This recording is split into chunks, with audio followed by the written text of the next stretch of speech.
government-owned educational facilities, institutions, how deplorable they become. The big question is, where do all the grants given to the universities, where do they go?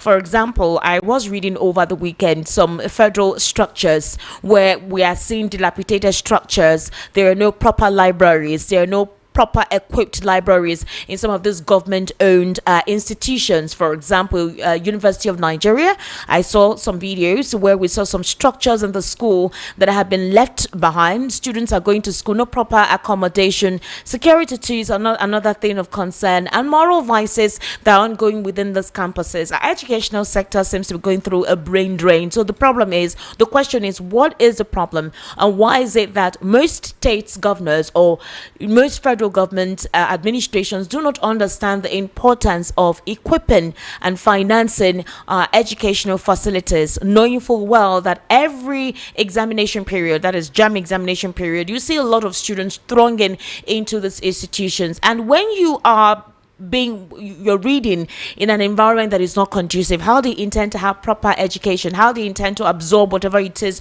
you're being taught in school? The environment is not conducive, it's kind of volatile. You don't have enough seats. You have few teachers attending to almost 200, 300, or even 500 students in a class. And the deplorable situations in some of the infrastructures being provided in some of these institutions. This is a very huge problem that needs to be addressed. Another thing is cultism. It's become the order of the day. And I'm talking about cultism because I thought that the governor of Edo State will actually address this. The cultism rate in Edo State has become something else. Agreed, it's always been the part or the culture of the state. But at this point in time, it doesn't even exonerate those who are not part of the activities. Most youth have been calling on the federal government and the state government to do something about curbing cultism. The big question is, who are the individuals or the actors profiting from this melee of cultism in some of these states and some of the institutions? It has become so bad that our institutions, that are federal government schools, specifically either secondary or university, have become the den of cultism. Young children within the ages of 14, 15, 16, 17 are in court-related activities. Now, you cannot even differentiate from those who are innocent and those who are guilty. The reason why I'm bringing up this conversation about cultism is the fact that the Edo State governor very recently, while proclaiming that he is this new sheriff in town and banning the former Anambra State governor and Labour Party presidential candidate in 2023 from coming to his state, according to him, he feels that he may not assure him of any form of security because of insecurity in his state. Obviously, he has confirmed the spate of insecurity in his state. What are you doing about it? Cultism is on the rise. Young persons are being killed. If peradventure you take a picture with any individual, in fact, if you go to Edo State, you need to be careful of whom you take pictures with, because you don't even know if you're taking picture with somebody in that neighborhood, that person is actually a court-related member. Now, you are ignorantly just taking a picture, or innocently taking a picture with somebody, and any of the confraternities who possibly comes across that picture just because they saw you in that picture with that person, you may be a person of target. You're targeted. Innocent souls have been killed due to this anomalies in some of those government-owned institutions, state universities, polytechnics. You're seeing court-related activities ongoing. The National Association of Nigerian Students is another thing entirely, actually, where this practice is very prominent. They are now louds being used by politicians to exacerbate mayhem. There's a major main brain drain in the productive demography of our country, and I thought that most politicians who are occupying political seats, who are meant to address this, are supposed to address it, but we're not seeing that happening. Now, if that is not a priority of the state governor, but to express and portray hate, at what point in time are we going to address the issues affecting the social, economic welfare of the nation by persons who are meant to be in charge of addressing these needs? That's a major problem. Now, in as much as this is a political space, this is a political season, the political gladiators and the political actors who have a responsibility for the next 1 year and 8 months, what are they doing to address this quagmire, address the porosity in governance, rather than having to go about politicking? It got so bad that an APC chieftain came out to publicly say that these people of Edo State hate another indigene, another Nigerian, just because of politics. I want us to take a very brief listen to Kenneth Okonkwo very recently before I introduce my guest this Monday, this beautiful Monday evening in the studio. It's very important for us to hear what he has to say, and then we'll move on from there. And human rights lawyer, 2 as an opposition leader, and 3 as a citizen of Nigeria from Southeast extraction.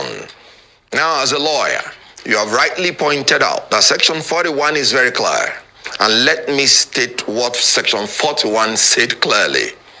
That every citizen of Nigeria shall be entitled to move freely underline, throughout Nigeria, and to reside in any part thereof. And no citizen of Nigeria shall be expelled from Nigeria or denied entry thereto or exit therefrom.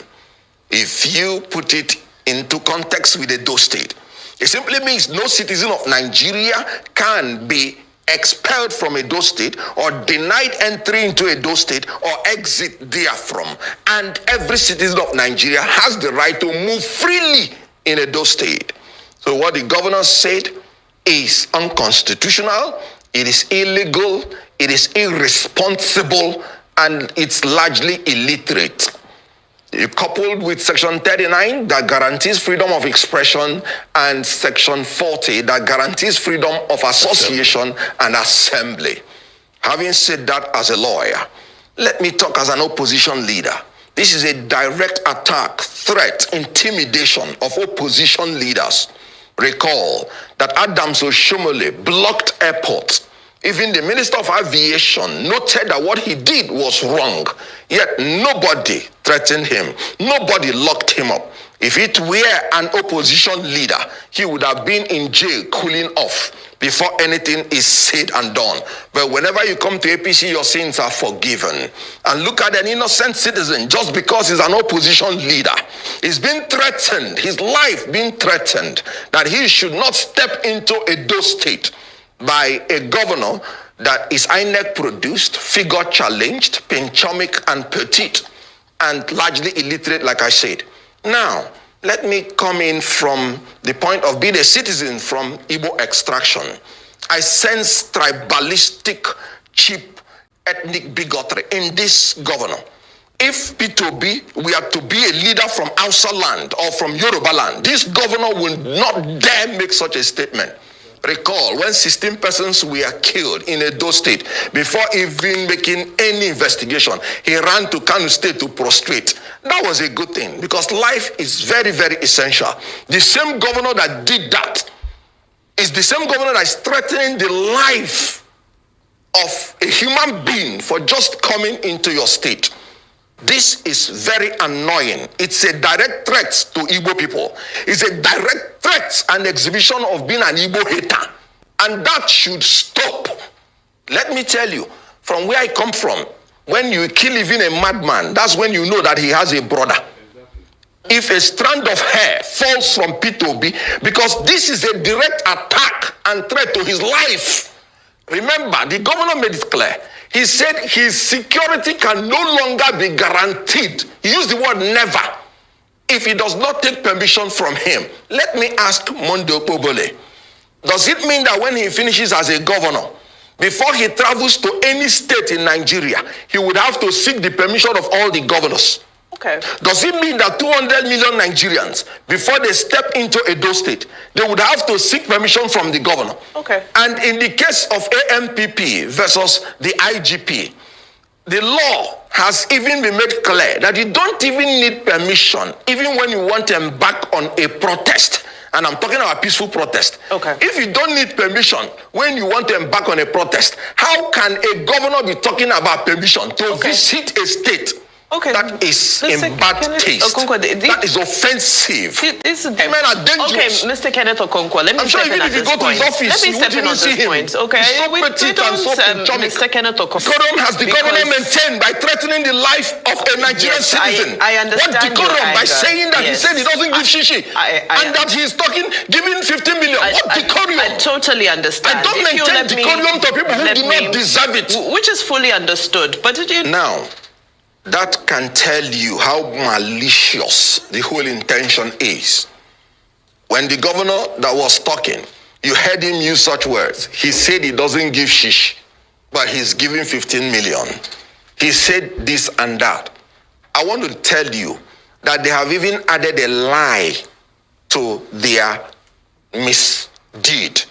Why I'm saying this is very clear. Itobi may have his own style of doing things.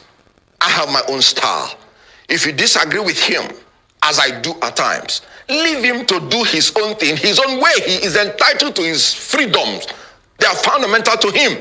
If you don't like it, leave him. But not to threaten his life. How can a P2B, which you know that I even quarrel with the way he does his own things, how can he pose a security threat to a state? And that reminds me, because P2B has to even up his game. Because the Benue State governor did almost the same thing. And P2B kept quiet. And now this governor is, I'm just trying to force myself to be civil. Now this governor, again, is trying to do the same thing. So, if you don't like the way he does his own things, he's entitled to it. For me, for instance, I like to do my philanthropic things, largely secret, because of my religious belief. Let your left not know what your right is doing. But somebody who is a politician may decide to do otherwise. That is his own entitlement. And you don't have the right to threaten his life. Now they are saying protocol. What do you mean by protocol? Do you need permission to go to any state? What protocol is it? Does P2B appear to you as a man that can threaten anybody's life? Because he is saying that his security is not guaranteed. The primary duty of any government is to ensure the security and life of the people in your state, in your territory. And this is a governor that is rather threatening the lives of the people in his state, in his government. What a governor. So what I am saying is that P2B does not pose any threat to anybody's life. Okay. So he couldn't have breached any protocol. Okay. Mr. Kenneth Okonkwo, see, unlike Vimba, me, I will help you lose decorum quickly with my... All right, that was Kenneth Okonkwo right there speaking on the situation currently with Peter Obi and obviously what transpired when he went to Edo State. Now, there is something I want us to get properly defined. In Nigeria, hateful political practices often manifest as hate speech, ethnic and religious bigotry, and incitement to violence, particularly during elections. These practices are frequently employed by political actors to advance their interest by maligning opponents, inciting their supporters, and creating divisions within the electorate. While legal frameworks exist to address this hate speech, they are often circumvented or ignored. Now, obviously, hate speech, as we do know, can incite violence, create social divisions, and undermine democratic process. Politicians and their supporters often exploit these ethnic and religious differences to mobilize support, demonize opponents, and create a sense of us versus them. Accusations of a particular ethnic group dominating politics or religion being used as a litmus test for political loyalty are very common, and this leads to incitement to violence. Hate speech includes inflammatory rhetoric which can be used to incite persons against each other, and most in times innocent persons get involved in this backlash. Now, obviously, politicians and political leaders and their supporters are often the main perpetrators of hateful political practices, using them as tools for political gain. Political supporters can also be complicit using social media and other platforms to spread hate speech and incite violence. Now, what are the consequences? The consequences of these practices can be so severe, which obviously is being witnessed during elections, where we witness electoral violence, social unrest, and a breakdown of trust in the political system. So the question is, the institutions that are meant to ensure that this is curbed and not carried into the streets, what are they doing? They are moribund and quiet. The DSS, the SSS usually monitor social media activities, and they see all of these hate speeches, yet they keep quiet.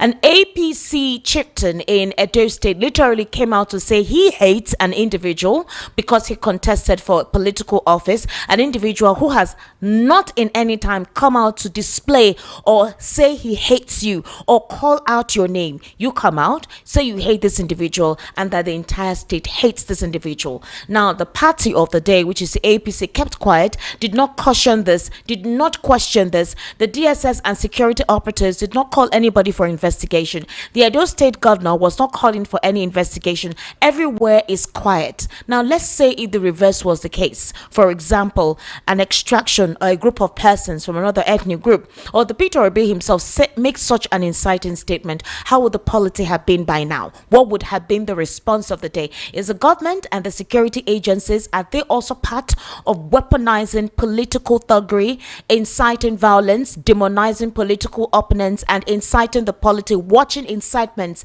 by supporters of the day, of the government of the day and their opponents, give a lot of rhetorics either via social media, create unrest, and they are mute? Is it until there is a complete breakdown of law and order before anybody speaks or says anything? In the process, governance seems to be moribund or kept behind. Ladies and gentlemen, while we continue with this conversation and all the political permutations ongoing, with some clamoring for good governance and feeling that certain individuals will help them deliver that governance, we also need to look into other sectors that will make Nigerians feel that they are part of the living. My guest this evening is Barrister Darlington Agumo. Barrister Darlington, good evening and thank you for joining us today. Good evening, Esther. How are you? I'm recovering. How was the weekend? Well, my weekend was partially okay. Tell me, what is that thing you ate that is quarreling with your stomach? I don't know. I don't know. You must tell me. I hope it's not my village people. No, it's what you ate. Tell me. Honestly, you ate in Kwabi? No. In fact, I don't even know how to explain it to you. But thank God that I feel relieved now. Next time, when you want to eat, get clearance from me. Okay. Because I can't guarantee your safety after eating that. I know. I'm not going to Edo State to eat anything. Oh, God. So, my dear, how are you? I am fine. Welcome, Barrister Darlington. Thank How God are you? you're here. Thank you. Thank you so much. So, right. Let's start off with this. How do you see what is currently going on in our polity? While there are other vices that needs to be addressed. For example, Edo State, Lagos State, Anambra State, and a couple of other states are the hotspots for cultism. I thought that the government of the day would speak to this, but that aspect seems to be quiet while they're going about responding to political conversations. Esther, Yes, you sir. see why I quarrel with these people and what they do. Okay.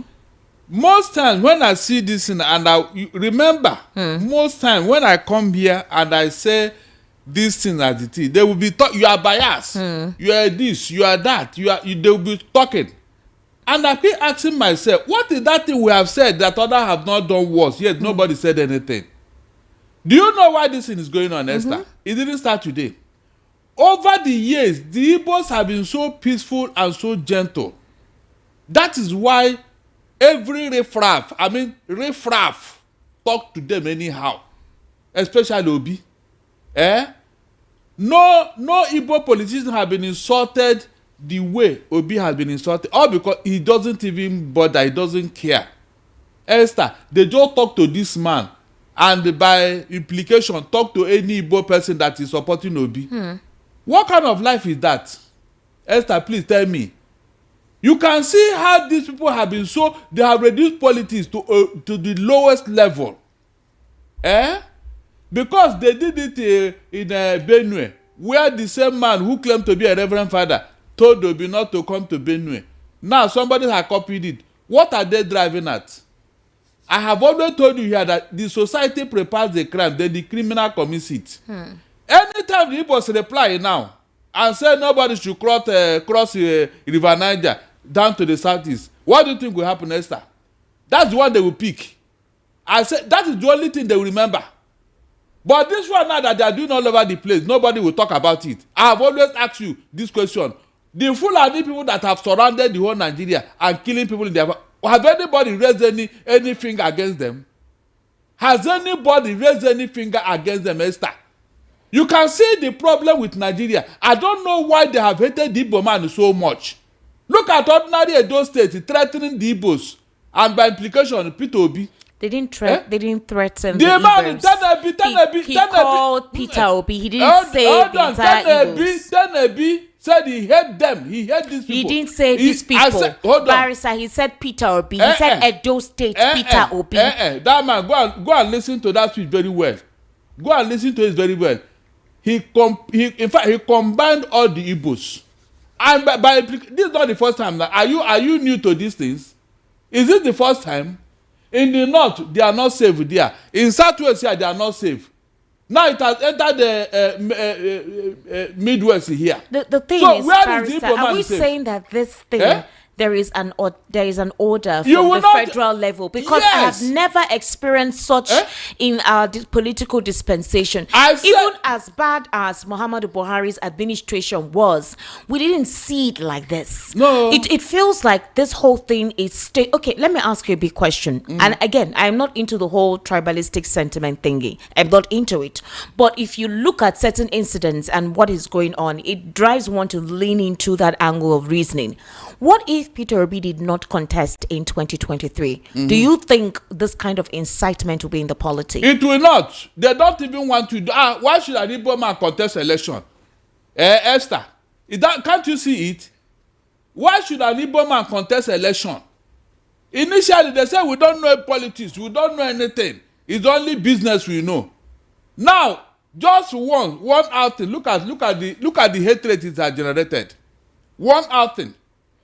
No, that's not the only place he has gone. I said this is one outing of an Igbo man that has so much clout. Okay. Did they believe that Peter Obi will pull such a weight?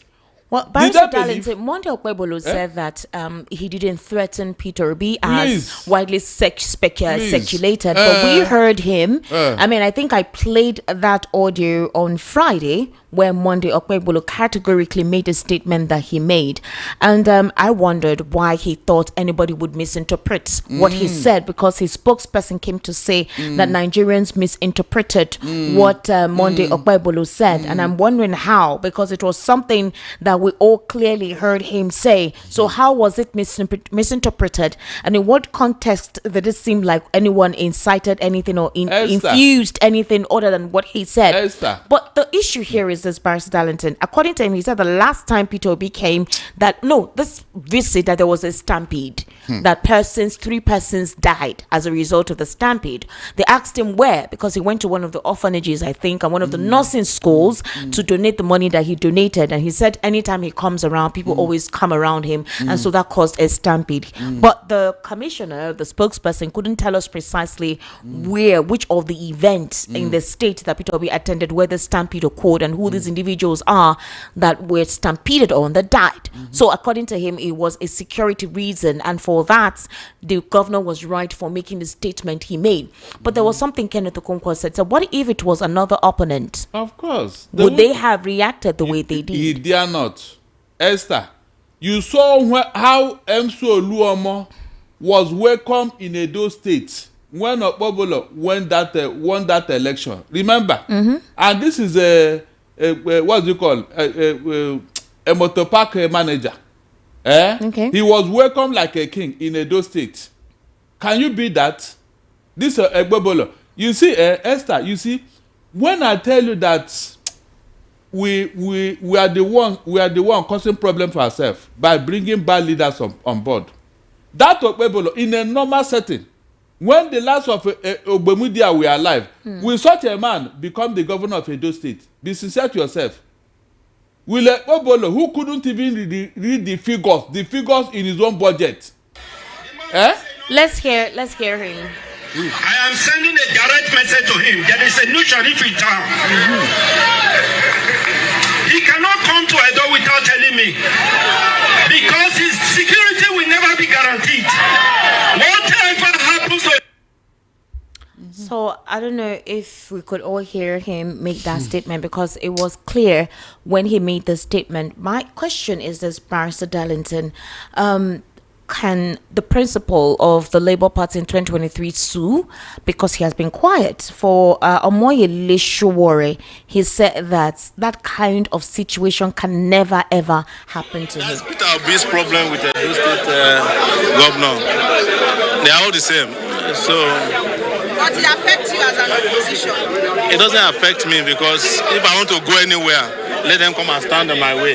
They can. They threaten people, they can threaten, not us. They know that. When we say we are coming to the police headquarters, the police issued a statement threatening us that we cannot come here. Are we not here today? So, I don't want to be distracted by all those side talks about if the governor of Edo State threatens me, we will take people down there and dethrone him as the governor of the state. When the people are talking, when they take over the street, all oppressors will run away. When people take over street, when people take over street, all oppressors will run away. Mohammed, God is faithful.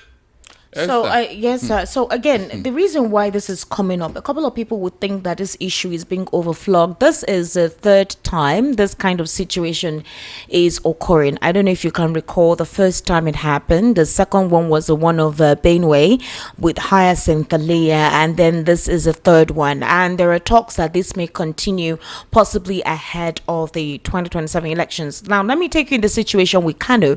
The Kano state government actually explained because they were going through their elections and they feel that some political thugs could take advantage of such a gathering, and they told them that having to organize such a rally in supporting or having to celebrate Peter Obi's birthday may be taken advantage of, which was properly and politely communicated to them, which they obviously obeyed. So the question is, why couldn't the state have a polite way of responding to Peter Obi in that regard? Secondly, is it constitutionally right that he ought to write to the state governor before he comes into the state, considering the fact that he's a political figure? Another thing is it possible for him to have done his donation without having to go there physically, like most people would discreetly do and not do it publicly? Because even if it is something he normally does, people see some of this his act as a political antic ahead of garnering support or advertising himself ahead of the 2027 elections. What do you think, if we want to objectively look into this in this prism? When PDP was in office, did you hear this type of nonsense? Was there any time they stopped APC from going to any place, either rally or donation or whatever? Was Tinubu not allowed to go anywhere he wanted to go when they were in opposition? Please, somebody should call and tell me when PDP stopped any opposition from moving around Nigeria to campaign or whatever. There was nothing like that. Now, under APC, you can see those people who are claiming that I don't like Tinubu. Look at what you are seeing under his government. And he's not even addressing it. Look at how this man is creating problem in Nigeria, dividing everywhere, dividing everybody, demarcating everybody. But he didn't know that this thing will bounce back to him. So, if now he wants to campaign and want to go to Anambra, they said, no, you should not come. That one will become news. But this is that is happening under his watch. Did you hear any reprimand? No. I mean, as a president of Nigeria, you see somebody spreading hatred, your own party member, and you kept quiet. So why wouldn't I think that you are the one telling them what they are doing? Why wouldn't I think so? Under your watch. You said you protect life and property, and your party members are causing this mayhem all over the place, and you kept quiet. We are not even talking about what Igbos are seeing in Lagos here, which you claim is your vineyard. Nobody addresses this thing, all because we have decided to be gentle and peaceful in Nigeria. Look at what we are suffering. Esther, the day this thing will boomerang now, they will tell everybody how the Igbos, anywhere they go, they cause trouble. Wherever they go, they do this, they dominate. I don't know who is spreading this nonsense. Why did we dominate? Is there any place in Nigeria you will go to that and you see that the Igbos have taken over that land? All right, Barrister Darlington, let's address again. I don't want you to. I don't want you to railroad or the conversation into a particular prison. These are national issues. Yes, I know. Hold on. It's because of those small things that we don't take care of. That's why it has gotten to this level. Because before this thing can continue unabated, there must be a reason. Okay, give us that reason. Esther, where is that reason? What brought about this hatred? Tell me. They say you dominate what? Esther, is there any place in Nigeria that you can go today? They say, the Igbos that they own here, they don't even want anybody to cross. So they have dominated this place, and it's our land. They claim it. They did not even pay for anything. Please, is there any such thing? Tell me. Meanwhile, the people that are doing this, nobody is mentioning their name, Esther. Nobody is calling their name. Eh? What kind of mentality is this? What exactly did they... So, to be successful is now a problem. Okay, Barrister, reacting to this, you know that the Ghanaian government invited Chukwudi Jude Ihenetu, the gentleman who was captured in a viral video claiming he intends to establish an Igbo kingdom in Ghana following an alleged purchase of a tract of land. Now, he clarified that it was an old 2013 interview, which he deeply regrets. He assured that he has long abandoned that idea and has not purchased any piece of land for that purpose. Now, remember when I was defining hate speech when it's the political season. So this video was way back in 2013, and some supporters of this administration went and brought out that video, sent it to bloggers in Ghana, told them that this particular ethnic extraction like to dominate, that this is what they do wherever it is they are, and that's what they're about to do in Ghana. And that was how this uprising started. They also posted videos of certain persons destroying shops, and they attributed those shops to be shops of a particular ethnic group residing in Ghana. The Ghana government had to come out to deny that no, they did not destroy anybody's shop. There are consequences to this, Barrister Darlington, and it's the consequences we need to address. Now, the idea is this: wherever it is these individuals reside outside the country, they want to be tagged or given a bad name so that they could possibly ask them questions, deport them for whatever reason. Again, this is the malicious, acidic hatred within our political dispensation. At what point in time would a 2013 video be dug out? What reason did you want? What kind of tension did you intend to create? Something that was that old, and the man has apologized, and it was a very ridiculous move. So the question is, why are these issues not addressed? These are divisive tactics and antics being organized just because of politics. When did politics become this dirty, this bad, this divisive, this acidic actually, and that has derailed governance and fractured Nigeria's unity? Esther, I ask you again. When PDP was in office, did you hear or see this type of thing? The answer is capital no. Why is it happening now? That means somebody is behind it. No doubt about it. There is no smoke without fire. Somebody is behind it. Esther, remember in the 80s, during the Shagari era, there was this Ghana must go. Remember? Okay. Good. Now, Ghana must go. Was it when an Igbo man was in office? Now, Ghana must go that was carried out by a Fulani or a Northerner, an Hausa man that was in government. The Igbos are now bearing the brunt in Ghana. Can you just imagine? They now want to retaliate with the Igbo man and his business in Ghana.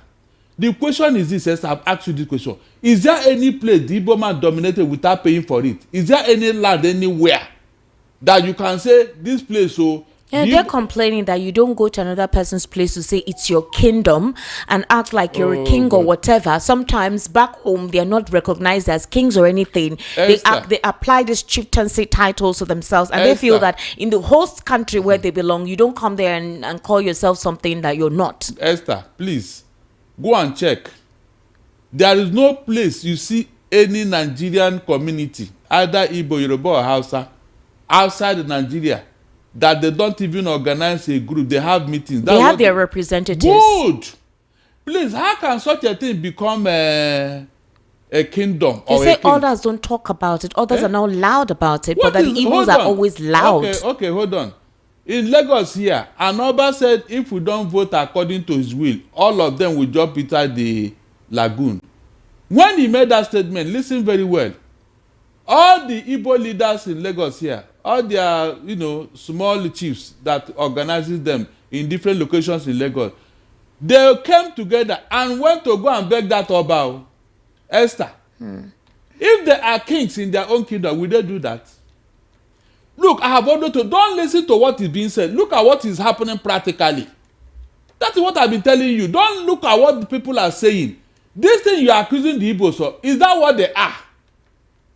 Have you seen it being demonstrated practically that they are challenging an Oba in any part of Yoruba land?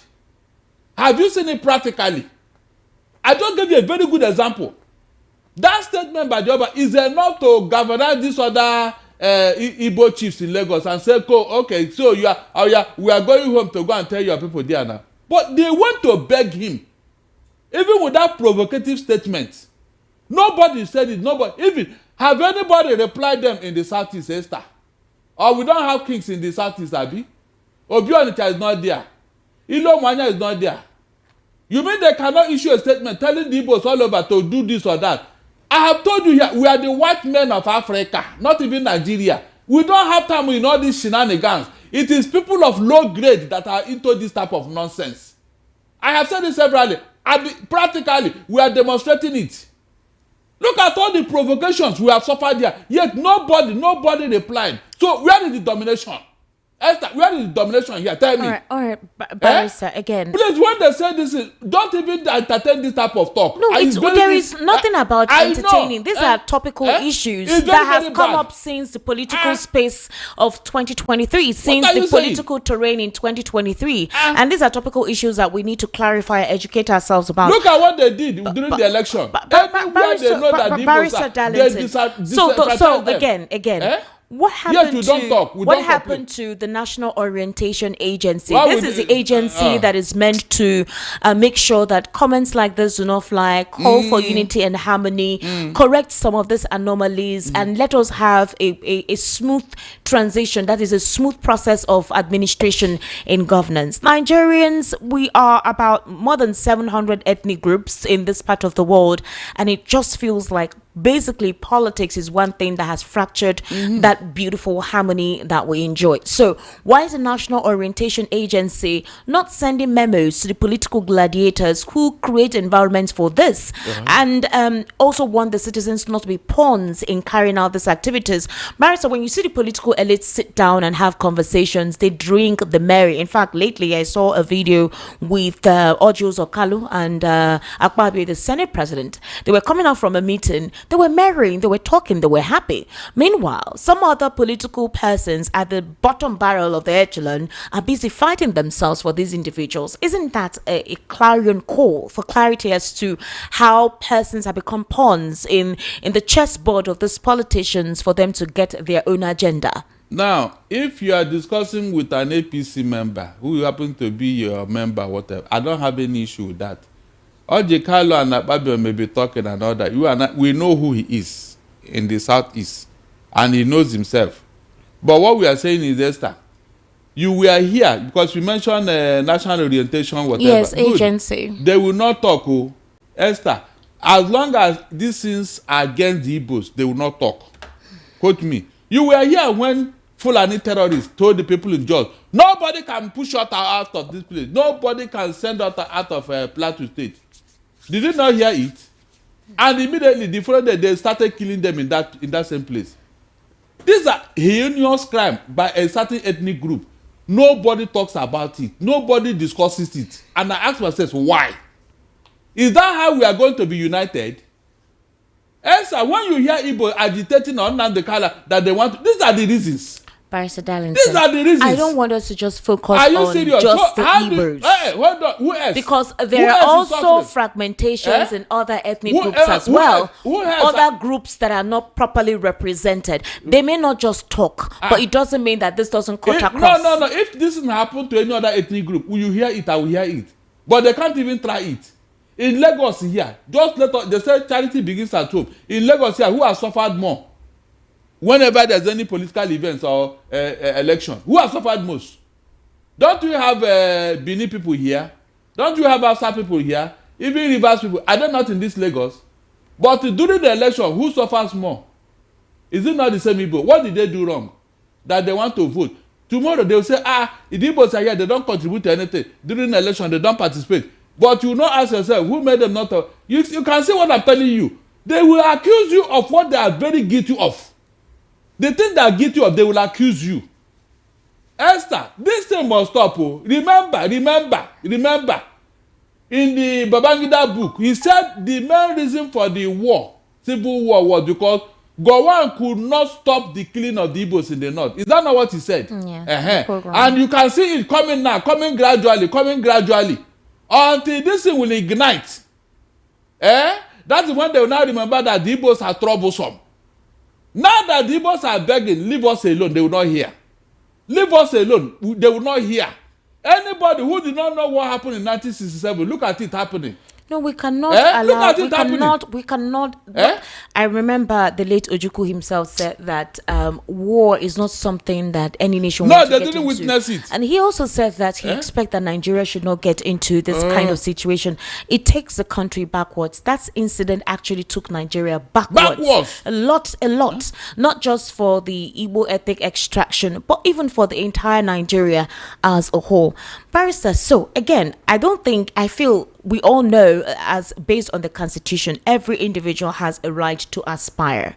It is not only for certain extractions. It is not for the Hausa Fulanese. It is not for the Calabaris alone. It's not for the South or the Southwest. Every Nigerian who think they can offer themselves to serve has the right to campaign, to contest.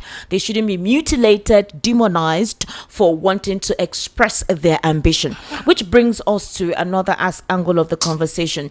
Now, whenever we hear political parties come together to talk, is based on the resonation or the vibration of the rest of Nigerians as a complaint of not getting the good dividends of governance from the administration of the day. Now, if the administration of the day has been able to do something, not completely 100%, it's just 2 years, but address certain needs that were witnessed in the previous administration, maybe we wouldn't be hearing this clarion call for change, or we don't want to continue like this, which is obviously what brought up the whole coalition thing. Now, we're going back to the coalition.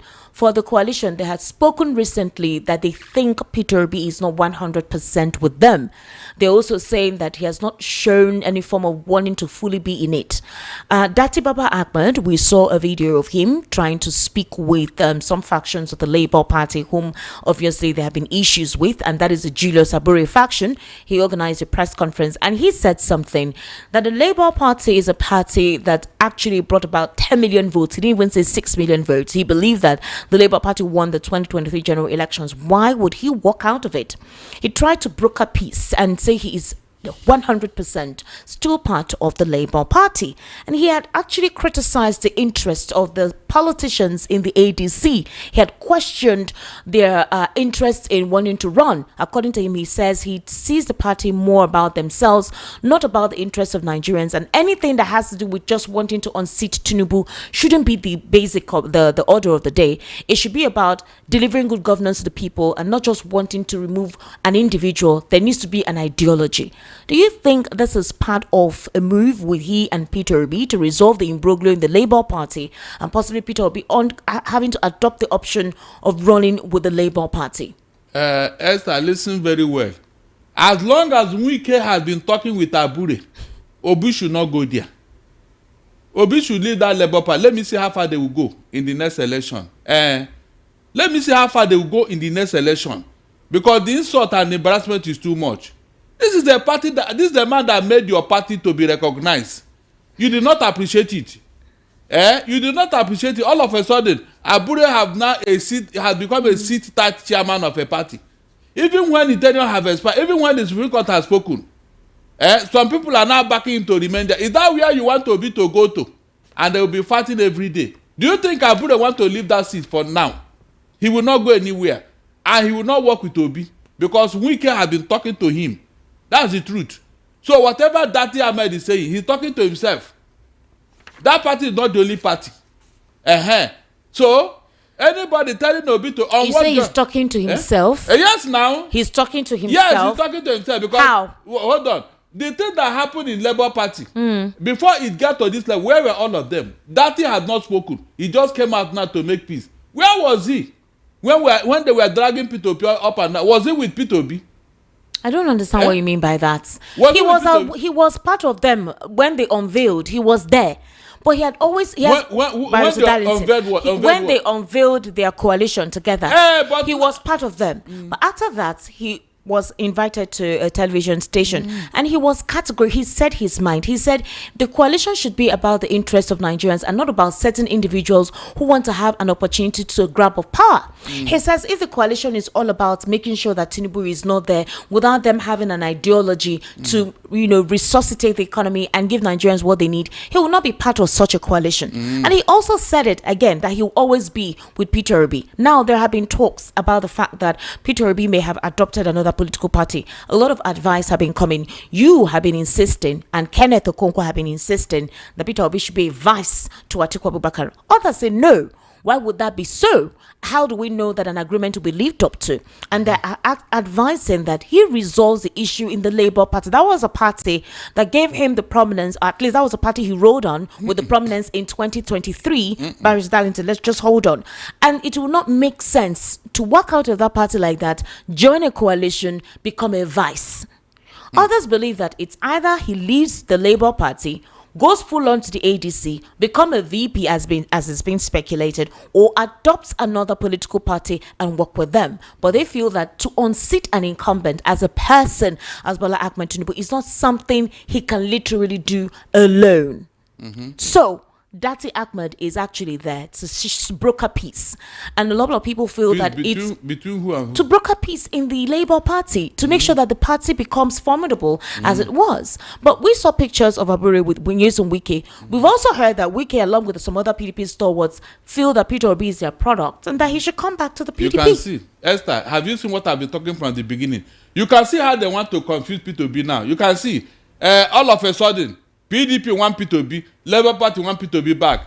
He's now indecisive. Esther, can you see how they can confuse the man? He's not indecisive. How are they confusing him? He's a man, and he has all his acuity with him. Listen, why are they not talking to Atiku to come back to PDP? Atiku can't come back to PDP. It will not serve his interest. Why are they on Obi? You can see what I'm telling Obi. Be decisive now and spell out what you want. You can see how they are trying to confuse him to disagree with himself. How are they confusing him? Because by the time Labour is calling him, PDP is calling him, ADC is calling him, where will he take this decision? Who says that because of all of that he can't make up his mind? Are you serious? Is he a child? Okay, why are they not calling other contenders? What? He's a bride. He's a bride. Really? Is Amechi not there? Is Atiku not there? Why are they not shopping for them? They want to confuse Peter Obi, and that's why I'm telling him, take a stand so that people will leave you alone. Well, Barrister, there is still time. He doesn't necessarily have to join. After all, El-Rufai has not left the SDP to join the coalition. Leave all those ones. Peter Obi, for all I know, he's the most prominent politician today. In your words, you want Peter Obi to enter the coalition with his 2 feet and be a vice to Atiku? And make something out of it. Make something out of it in what? In whose interest? I said let him take decision on where he's going. There is still time for him to join. There is still time if he wants to join the ADC. Are you serious? Yes, there is still time. Then they should leave him alone and stop dragging him. He has already. In fact, they rejected him before. Why are they calling him now? With a weak spreading his tentacle all over the place. No thanks to Tinubu. So you believe that if Peter Obi comes back to the Labour Party, Abure is an agent of the APC and will neutralize that? Can Peter Obi work with Abure? But if Dati Ahmed believes that he belongs to the Labour Party and he's working to strengthen the party, obviously, are you saying that it's not in partnership with Peter Obi? Are you sure that it is not both of them that are into this together? Some people feel that Dati feels that he may not have any political relevance to the ADC, and to maintain his relevance, that's why he wants the Labour Party to work. So he becomes a vice president. Does it make sense? All the Buccaneers in the Labour Party have their hands off. I don't know what waiting for Peter Obi to come back and then now make a mincemeat of him. I ask you again, will Abure work with Peter Obi? You know it's not possible. There's supposed to be a convention. Abure's tenure has expired. Are you serious? He needs to admit that. What if he agrees to go through the process? Has he left the party then? Even when the Supreme Court ruled, has he left? Well, that's INEC's fault. Really? And even INEC, nobody can prevail on INEC to recognize the authentic chairman of Labour Party. Abure is still there, flexing his muscle. And that's where you want to be to go to. Abi? You can see how they are confusing him. We have told him from the beginning. Keep saying they are confusing him. If you are P2B shoes today, you'll be confused. Barrister, do you know what it is for you to be part of a coalition that, according to them, that coalition has been on for 18 months? Mm-hmm. Would you say that all the while he was having conversations with them, he doesn't know what he is doing? Oh God! Look, I'm just asking. Look, hold on. Why is it that now these parties are calling him? Why? It's normal. It's not normal. They should be calling Atiku too. They should be calling Atiku, not Obi. That's what I'm telling you. Why him alone? Why? Other people that left, why are they not calling them back? Why must he be P2B? And you are telling me that there's nothing wrong there. All right. The ADC has ruled out former Labour Party presidential candidate Peter Obi from contesting for the presidency under its banner in 2027, citing constitutional provisions that bar individuals affiliated with other political parties. Now, despite Obi's open association with the ADC and his declared ambition to run in the next general election, the party's constitution makes it clear that only registered card-carrying members who have fully severed ties with other political parties are eligible to seek its nomination. According to the ADC's third schedule on primary election guidelines, Article 8 on membership stipulates that an aspirant must not belong to any other political party, and if previously affiliated with one, must have formally resigned. This clause presents a major hurdle for Peter Obi, who remains a prominent member and current leader of the Labour Party. That's why I said, are you sure it's not in tandem with Peter Obi that is trying to reconcile that political party? His media aide Tanko Yunusa confirmed that Obi has not left the Labour Party, stating that, well, that will be made public if he decides to do that. At the moment, he's still a member of the Labour Party. In contrast, former Vice President Atiku Abubakar and ex-Rivers State Governor Rotimi Amechi appear to have a clearer path within the ADC. Both political heavyweights are no longer members of their former parties. Well, I don't know of Rotimi Amechi, but I know of Atiku Abubakar. El-Rufai is still in the SDP, which is why I said there is obviously still time for decisions to be made. Barrister Darlington, I want us to take a listen to this former ADC presidential candidate, and that is Dumebi Kachiku, where he very recently made a press release. I think that was 2 or 3 days ago, during the weekend precisely. Let's just listen to Dumebi Kachiku, and then obviously we'll get to open the phone lines. ADC family and my fellow Nigerians, I find it necessary to once again address you on the recent events within the ADC. But before I get into that, let me state the following. I am an Igbo man from Manchubo in Delta State of Nigeria. I'm a full-blooded Nigerian and have the right to aspire to the highest office in the land. The presidency is not and will never be the birthright of one section of this country, no matter how much propaganda they spread. There's a lot of deliberate misinformation going on by these agents of destabilization, masquerading as a political coalition. There is a clear difference between a political coalition and a political gang. The first has noble ideals, while the gang seeks power for personal gains. What we have here today is a gang unable to survive outside political office, seeking to hijack the ADC as a means to revive their personal economies. They are truly on a rescue mission, but it's a mission to rescue themselves from the harsh economic realities which they themselves created for our nation. They accuse me of being a paid spokesperson for President Tinubu, and my response is this. It will be an honor to be a spokesperson for the president of the largest black nation on earth. But unfortunately, that's not who I am. Political jobbers who have no visible means of livelihood are always eager to tar others, but I remain unfazed. They, with the active support of their cohorts in the media, now say they are the ADC. They are not. I can call myself the president of America till I am blue in the face, but it doesn't make it so. They are offering some of the state chairmen as much as 20 million naira to resign their positions, which goes to show that their intentions are not honorable. My question to this gang is this. If you succeed in paying off all the ADC party officials at state and local government levels to resign, What next? Our constitution still doesn't allow you to assume their offices. This is the plain and simple truth. Your money will get you nowhere in the ADC. If you have to build your rescue mission on fraudulent misrepresentation, it just shows who you really are. The imposter who claims he's their spokesperson made bold to say that I am merely the former presidential candidate of the party and not a party official. His pedestrian argument is that only party officials can challenge party affairs. Exactly. This is the same elitist ignorance that brought Nigeria to this point, where we believe Nigeria is only for the rich and powerful. Bolaji, please be informed that every member of our party, no matter how poor you people have made them, have a say in the ADC. This fake coalition is staging events in different parts of the country where they pay poor Nigerians to say they are decamping from other parties to the ADC.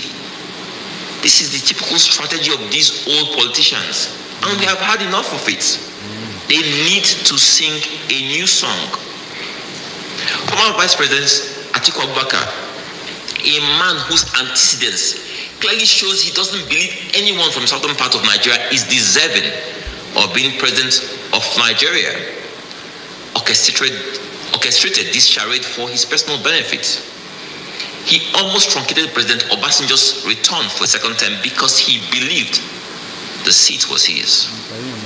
President Jonathan suffered the same fate, and then after 8 years of late President Buhari as president, the same Atiku Abubakar believed it was morally right for him to be the presidential flag bearer of the PDP in the last presidential elections.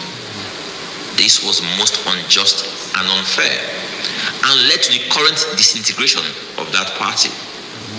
He's now using some charlatans to deceive former Governor Peter Obi that only he, Atiku, has what it takes to win an election because he can get majority of the North to vote for him.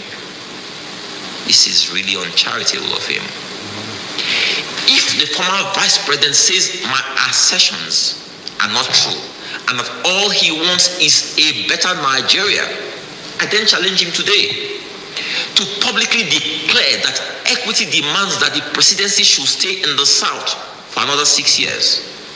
He can then support any Southern candidate of his choice. He will never do this. But if he chooses to continue on this slippery slope, I want to reiterate that the ADC is not for sale, and it's not an old people's home. We are a party that believes Nigeria needs fresh faces, fresh ideals, and fresh ideas. So, Barrister Darlington, look, I don't like listening to this type of... Why? Hold on. I don't like listening to this type of nonsense, seriously. Why do you call it nonsense, hold Barrister? On. This man was there. Who? This man that is talking now. To maybe Kachuku. He had been there. What did he do to uplift ADC until these people came? What did he do? Practically, what did he do to that ADC until these people entered there? At least to show that yes, he had done more. Look at what he's saying. A former presidential candidate who couldn't make it. Why is he demonizing other people? Tomorrow, the same people will ask you, what did Atiku do? A man who cannot spend 1 naira. Barrister, maybe Kachuku is not the only person that has such concerns. I said other persons. Hold on. Barrister, hold on, please. Hold on, Esther. Come, just wait. Hold on. We need to make. We don't want to constrain things from a particular person. Hold on. Let's dissect this issue. We are dissecting. Hold on. You are talking too much. You are talking too much. All right. Listen, the party officials resigned their position to accommodate ADC and this coalition. It's on record. Okay. It was because Kachuku or whoever he is was not called upon and pleaded upon and begged because he was just a former presidential candidate. That is why he's blowing hot air. Okay, Barrister, can I come in here now? Yes. Maybe Kachuku said they came and met him. They approached him. I think I played it on this platform. Yes, he did. And he said that he said, okay, fine, that is very good. But that they literally told him that what they wanted with the ADC was for Atiku, and that he felt that was wrong because it's meant to be zoned to a southern candidate. So it was when they made that statement that he decided not to continue that conversation with them. Who was there?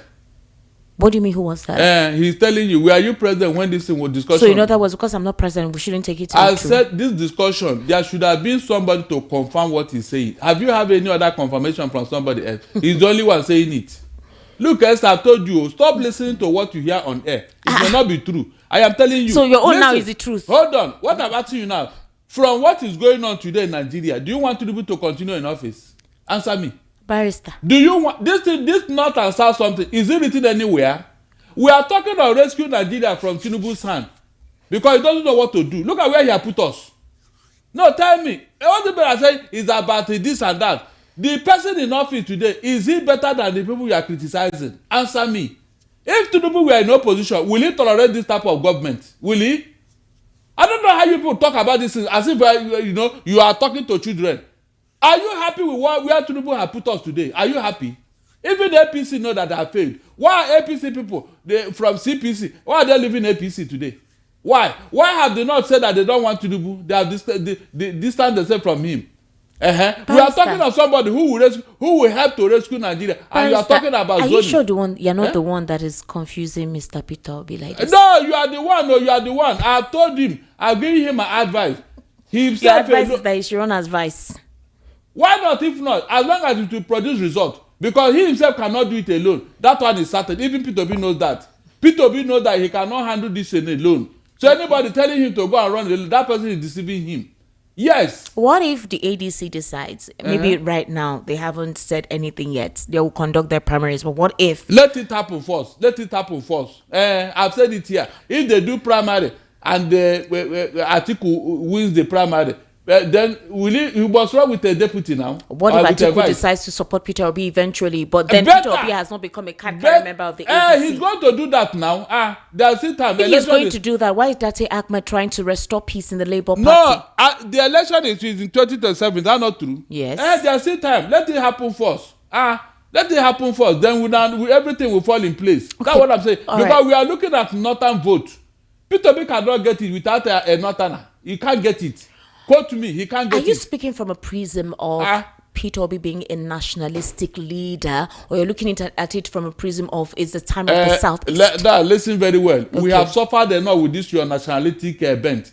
Azikiwe, that is why the Igbos are where they are today. Azikiwe, he was the towering figure in the First Republic. These people that even came after, in fact, they used to go and listen to Azikiwe at Campus Square. In those days, they used to carry one elevated platform and give Awolowo to listen to Azikiwe's speech at Campus Square. But what did this man do with all those political capital? He was talking all over the place, Zik of Africa. He wanted to unite Africa. When he left, he wanted to unite the whole Nigeria. Meanwhile, his Igbo brothers are suffering. Nobody. He didn't rally around them. With that position, the Igbos now, they were on their own. Look at where he kept us. Barrister. When the three of them, Saduna, Awolowo, and Azik, we are called them gods in their own region. What did Azikiwe do with his own political capital?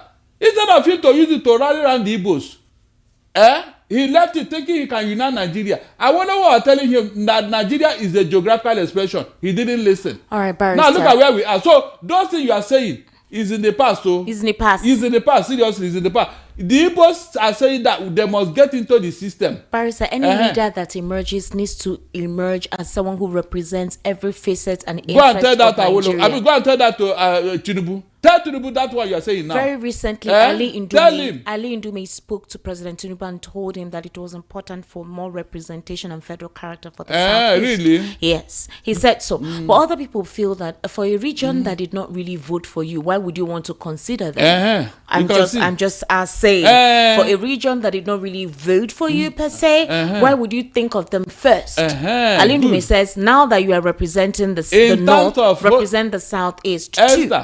In terms of economic contribution in the whole Nigeria, no other ethnic group can beat the Igbos. Quote me. I mean, economic contribution all over. Every ethnic group contributes. Listen. I said, where is your statistics coming from? What are you saying? Where is your statistics coming from? Hold on, I'm coming. In this Lagos, tell me any other ethnic group that is doing more business than the Igbos. What is your statistics? I said you can't say, just show me where. From Alaba, hold on, Esther, please, hold on.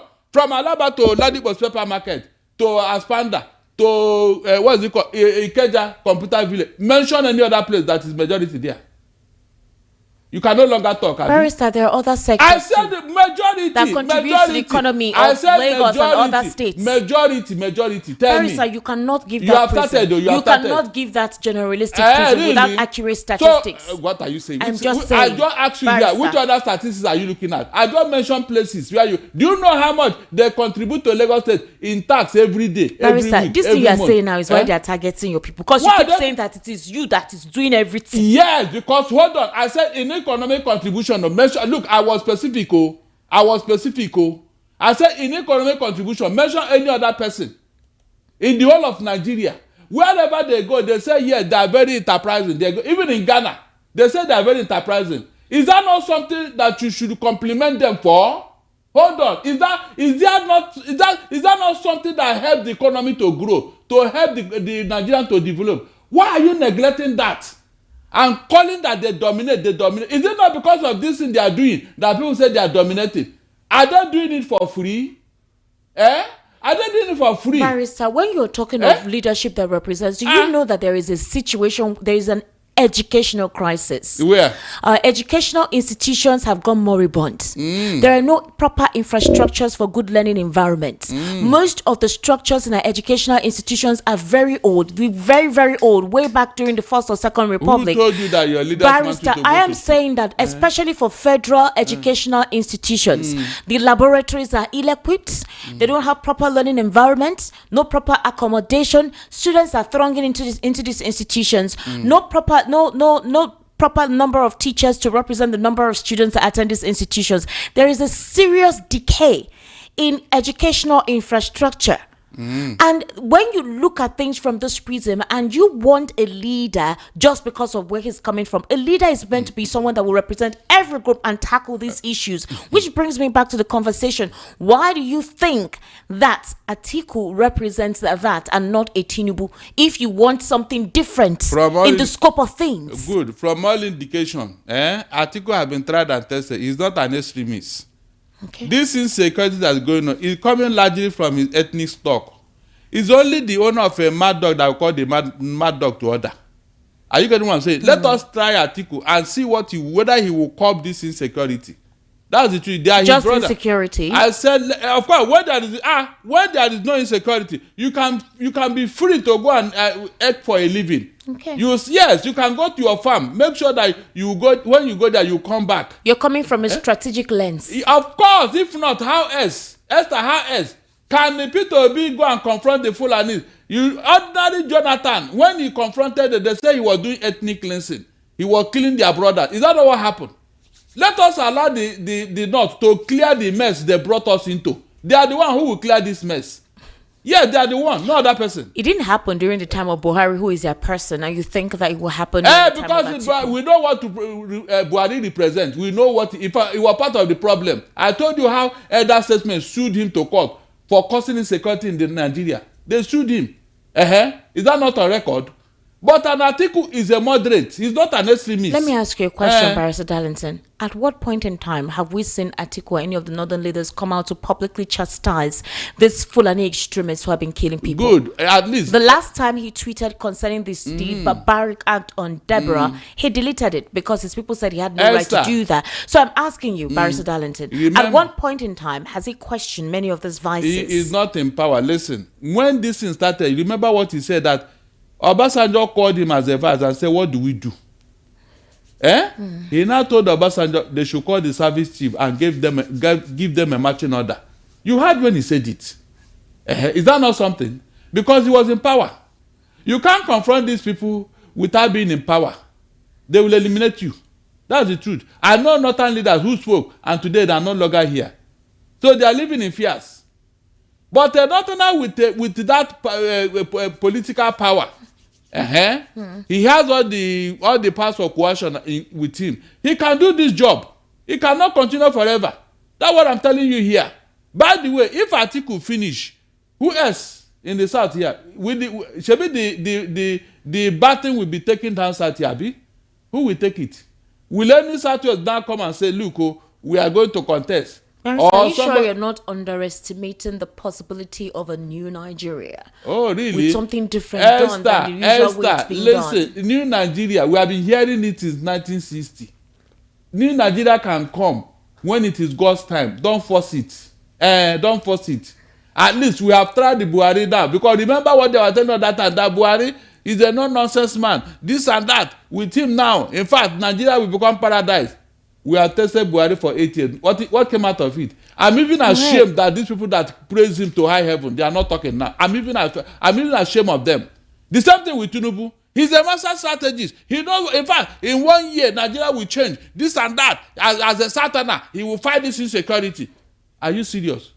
Even his own wife, he couldn't protect her from people who are threatening her life. We need to take calls. So when you have seen all this, Esther, what are you talking about? The number to call is 080-3692-9933, 080-3692-9933. The WhatsApp number is 0817-1756-338, 0816. All right, hello, good evening. How are you? Hello? Yes, welcome. Okay. My name is Apostle Charles Otta. Where are you calling from? I'm calling from Ijegu Ikotu. All right, Apostle Charles, please go ahead. Good evening, Barrister Darlington. Yeah, my brother, how you doing? Bless God. You see, this issue of political landscape in Nigeria, more especially what these people are dragging P2B, is very bad.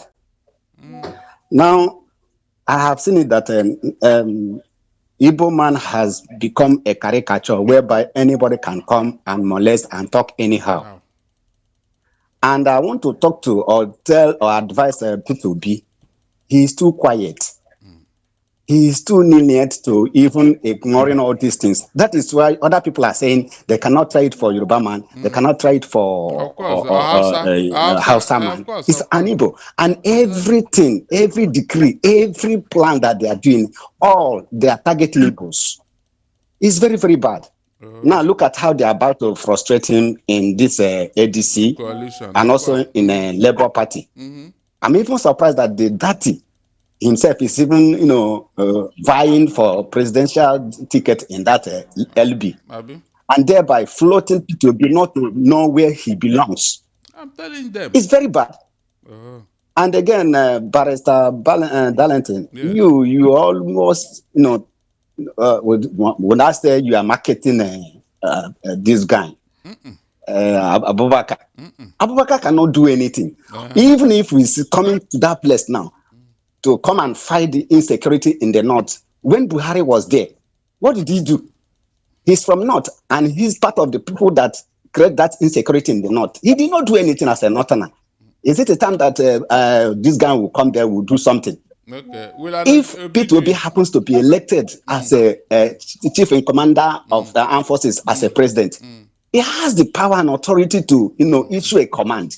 Whatever they are doing there, then it will be stopped. So if you are telling me that it's only Abubakar that can be able to, stop this insecurity, or if Obi is there, Obi cannot handle it, for what?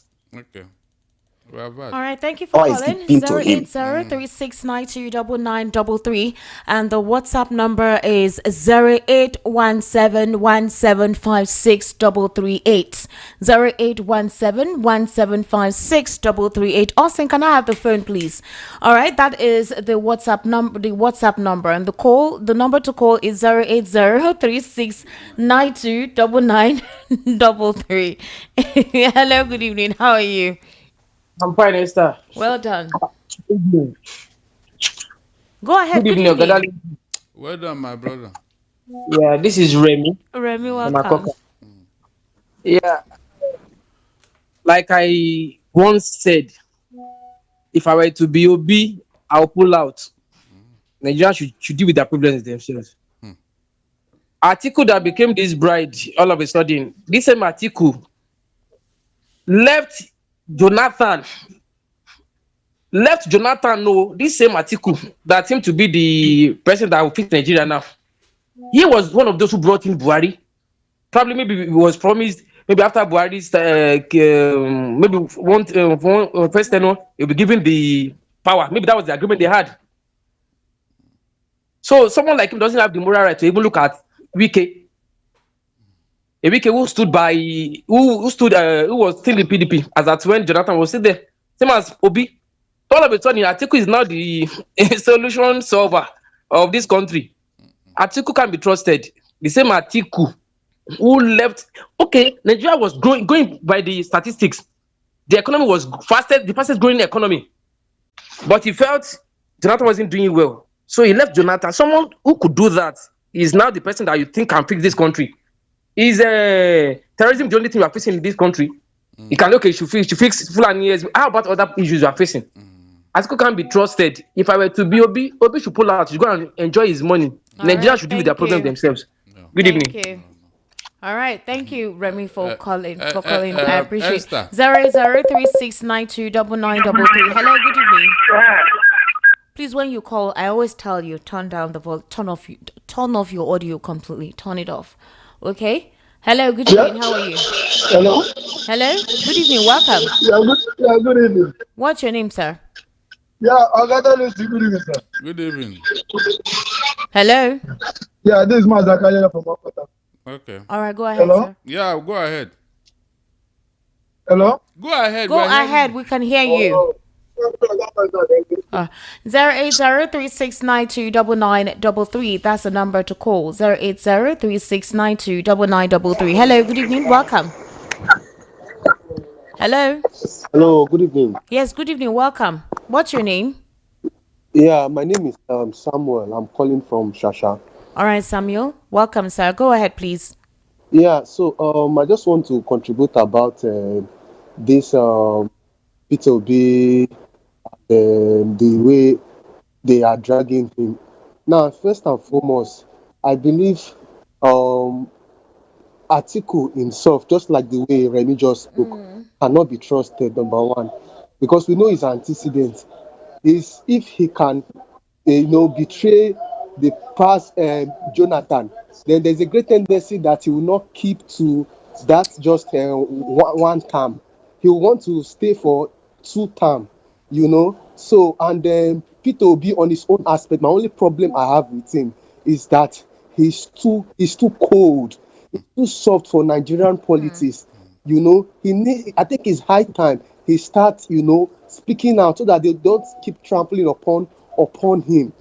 That's being said, then finally, Barrister Darlington, I understand your zealousness for Atiku, but we need to look at this whole thing strategically, because the way you are over marketing Atiku, this was not how you were saying it before.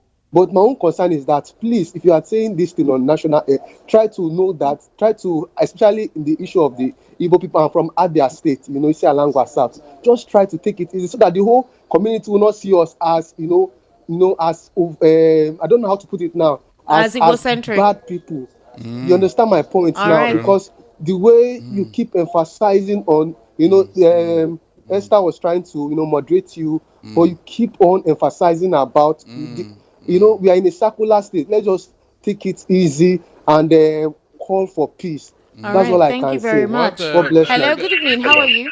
Hello. Turn down the volume of your radio. I always tell you that, or you turn it off completely. 08036929933. Hello, good evening. How are you? Hello. 08036929933, and the WhatsApp number is 0817175638. Hello, good evening. I've told you, always turn off your radio. 08036929933. Hello. 08036929933. That is a number to call. If you call and you leave your radio on and I hear it in the background, I'll cut you off.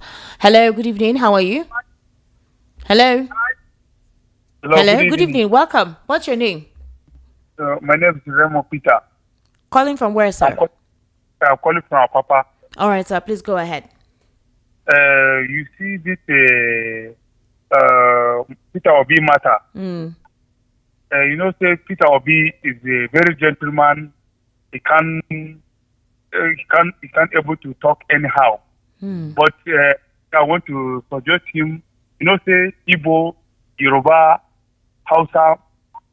So let me talk through. You see, you have been talking shit. I didn't complain, but you see, Hausa, Yoruba, they hate Igbo. I'm a Hausa man. I know everything that is going in this country. Because Peter Obi, we like Peter Obi because Tinubu is not doing well. Buhari is not doing well. You see what happened in my state, like Maiduguri, people are always dying. So we need change. Let Peter Obi come on board. All right. Hello? Because he can help us. I'm hearing you. Okay, go ahead. He can help us to finish this insecurity. That is our own problem. We don't like Atiku. We don't like any other person. We like Peter Obi to come on board, please.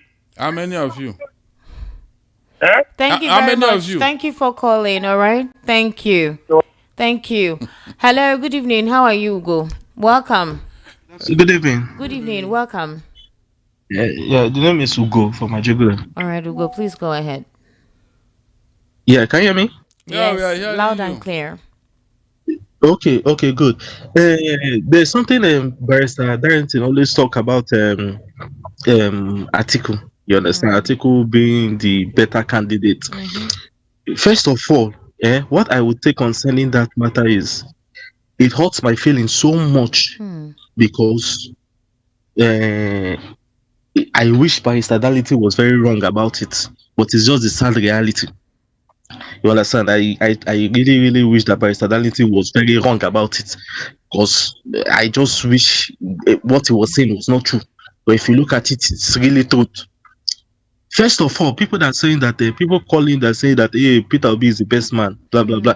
The truth is, first of all, people must first of all know that primary election has nothing to do with outsiders. It is the insiders that would vote. It is when the insiders first of all pick up their person they want, then the outsider can vote. Exactly. But for now, it's insider that will vote. It has nothing to do with you that is hearing me now. You that is listening to me now, you have nothing to do with who a party will pick. In their primary, yes. You have no business with it. Exactly. That is the primary. So now, in this, in a place like this, where you have very strong people coming out to contest for election, party, we and all of us, we know how politicians are. These are the greatest set of people on earth. Last election, we saw how they spent so much dollar in the election that it affected the market in Nigeria. Who was taking those dollars? Politician. So I don't know how much Peter Obi have to circulate such amount of money. So it hurts me so much that Barrister Darrington is saying the truth.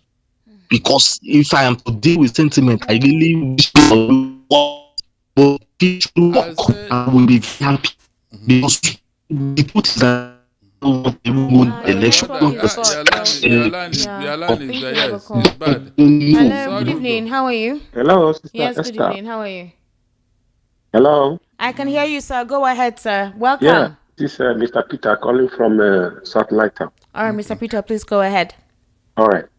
You see, when they work at Darlington, in about speed, in about speed, because I want to just ask that man that said he's an Hausa man. You ask him how many are there. We don't do like that in politics. Are you serious? That is one. When they work at Jigodumaya. Okay, I don't know. I don't know. So see, what I'm talking about is, if you are saying Atiku is the only one can do it, this thing is not done by muzzle. It's only done by policy. If Obi should go there and implement the policy that can silence this insecurity. How do we go there? Obi should go. Oh, tell us. Let me come. How let does me he go down. there? How? Okay. How did others get there? They get there by their personal ambition, and they were supported. By who? Other people that went there without even being vice, they don't have two heads. They went there with their own personal ambition, and people supported them. Now, if you are saying that it's only Atiku, has Atiku not been there before? Has he done anything? Has he broken the record? He was carried along. There was no effort Atiku made on his own if it was not carried along. So the point is that, see, if the Yorubas cannot come and unite with Igbos, this Nigeria will not get head away at all, I'm telling you. Because even the Northerns, they are united. The only thing that can stop this insecurity and this all mess is when the Yorubas and the Igbos come together and say, yes, we want to unite and do it. And if it is not done like that, let us split. And that is all, because this insecurity you are seeing is a turn on our flesh. Because we cannot even do it, even as an Igbos. The thing is happening there and it's affecting the whole nation. Yes. So if it cannot be done that way, let us part. All right, thank you for calling. All right. Hello, good evening. Yeah, good evening, Esther. Welcome. Yeah. This is Tony from Chicago. Tony, well Tony, done. welcome. One thing to come in this way. One thing I feel people do not understand by Standardington. Inside him is an obedient. He like people to be, not he doesn't like people to be. But when we are looking at the situation in Nigeria today, Obi is too quiet to carry this motion. This movement of removing Tinubu is not a gentleman movement. Obi is too quiet on that. And the worst thing that will happen to Obi is to go back to LP, Labour Party today. I'm very, very disappointed with that he made today. Why is it that just like last week, Abure went to visit Wike. This week they are not planning to. Did they know what him and Wike discuss? They can do it to do back Peter Obi back to Labour Party and mess him up there. I'm telling you. Why is it that I don't know what's wrong with let our brother Pio take a decision. This is where I'm going. You don't keep people on getting your handwork. Some people lose faith in you. You stand like a man. You want to stand like a man. And it's not that what's it called? I think it's the best. It's not that it's the best, but it's the people that has the forces. This is force versus force. You don't fight what's it called? Spiritually with just okay, leave him. No. Look at what had happened to him. Benway, he left his governor, insulted him, he left him. Then don't do that. Then the student union president has given instruction to him again. They want to chase him to Oka to go and stay in Oka, not coming out again. And he will never say come out and make a very, very radical statement. He can't do that. Look at what Solowet said. Let Solowet challenge the governor. He threatened me, and I'll tie my boy. I'll come and remove him from there. Because you don't do things like that. This is politics. It's not what's it called? Seminary school. It's not seminary school, for Christ's sake. Let Obi stand like a man. If you don't want to stand like a man, go inside, enjoy with your family. Please. Thank you so much. All right, thank you. Thank you for calling. Hello, good evening. How are you? Hello, good evening. How are you? What's your name, please? My name is Udeme. I'm calling from Maryland. All right, Udeme, please go ahead. Please, the issue of Peter Obi. I don't think you people are this. You have people have made this man who doesn't know where to go or what to do. Leave this man alone. Let him try his best. This is politics, Barrister Darlington, leave him. Amba, leave him. When he was with the Labour Party, you see the vote he gathered, and who believed that he would gather such a vote, and who was he belong? Was he together with Atiku? He was not. So please leave him. This is politics. Anything can happen. Even in lecture hall, you can argue with your lecturer. I'm telling you, trial is everything. Still, let's try. Don't just say it's only Atiku. No. Things are not done this way.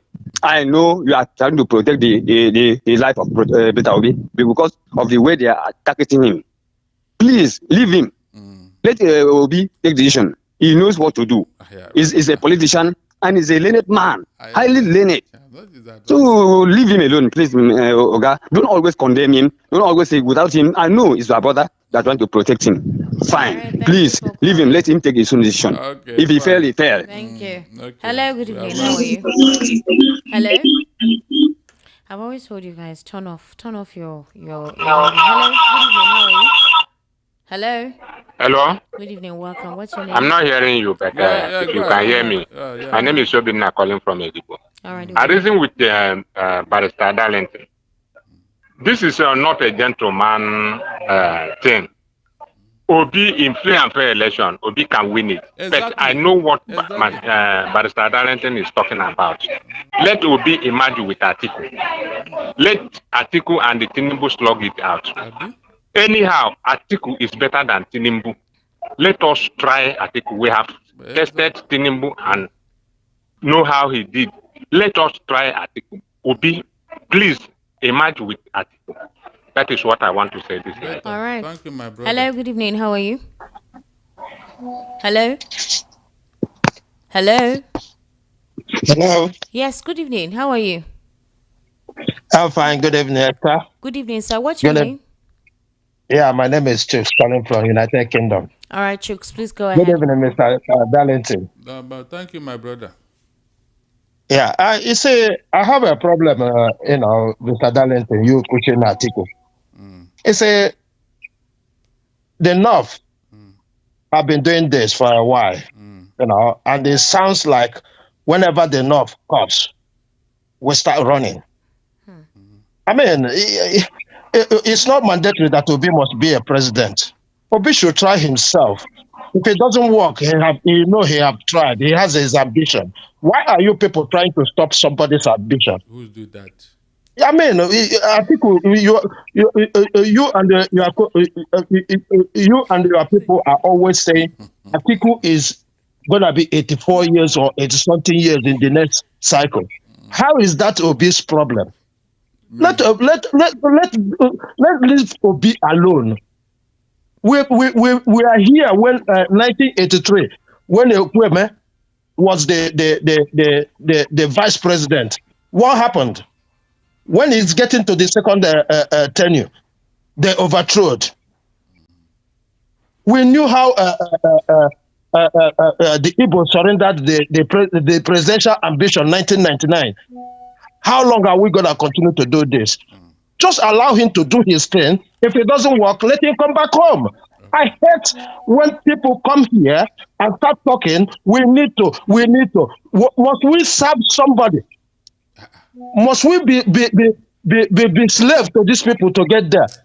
I'm not subscribing to that. If we cannot do it, let us have our lives. We must not continue to be slave to somebody. Allow these people and every Nigerian has right to contend. Yes, that is true. I don't know why all this noise about Obi. Obi goes everywhere. Everybody is chasing him. Can't you people sorry for this man? Can't you people sorry for this man? It's just one man. What did anybody do? You said here he doesn't have the numbers in the north. Why is APC jittery about him? All right.